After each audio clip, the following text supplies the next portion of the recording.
सभी देवी देवताओं के जन्म की कई कहानियाँ प्रचलित हैं और बिल्कुल इसी तरह माँ काली के जन्म से जुड़ी कई कथाएं सुनी जाती हैं। उन सभी कथाओं में से एक कहानी है जो सबसे ज़्यादा प्रचलित है।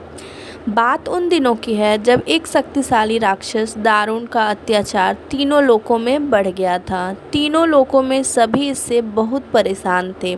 सारे देवता दारुण के हाथों मात खा चुके थे। दारुण को वरदान मिला था कि उसकी मृत्यु एक स्त्री के हाथों ही हो सकती है। इस कारण सभी देवता हाथ जोड़कर ब्रह्मा जी के पास पहुँचे कि वे इसका कोई समाधान निकालें।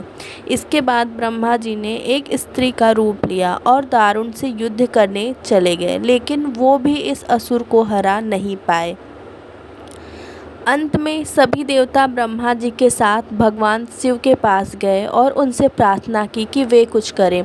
सभी की प्रार्थना सुनने के बाद शिव जी ने मुस्कुराते हुए माता पार्वती की तरफ देखा।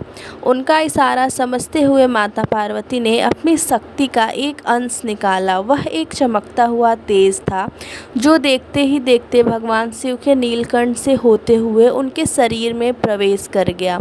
इसके बाद भगवान शिव ने अपनी तीसरी आँख खोली और तीनों लोग थर-थर काँपने लगे।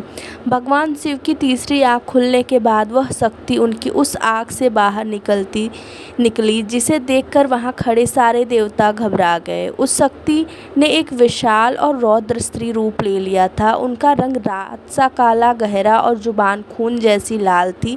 चेहरे पर आग सा तेज था और माथे पर तीसरी आग थी। इस तरह राक्षसों को खत्म करने के लिए हुआ माँ काली का जन्म। इसके बाद उन्होंने कुछ ही देर में असुर दारुण और उसकी सेना का नाश कर दिया। उन सभी दानवों को खत्म करने के बाद माँ काली का गुस्सा शांत नहीं हो रहा था। इसके बाद उनका गुस्सा शांत करने के लिए भगवान शिव ने एक बच्चे का रूप लिया और उनके सामने आ गए। भगवान शिव को देखते ही माँ काली का गुस्सा शांत हो गया और उन्होंने उस बच्चे को अपनी गोद में उठा लिया।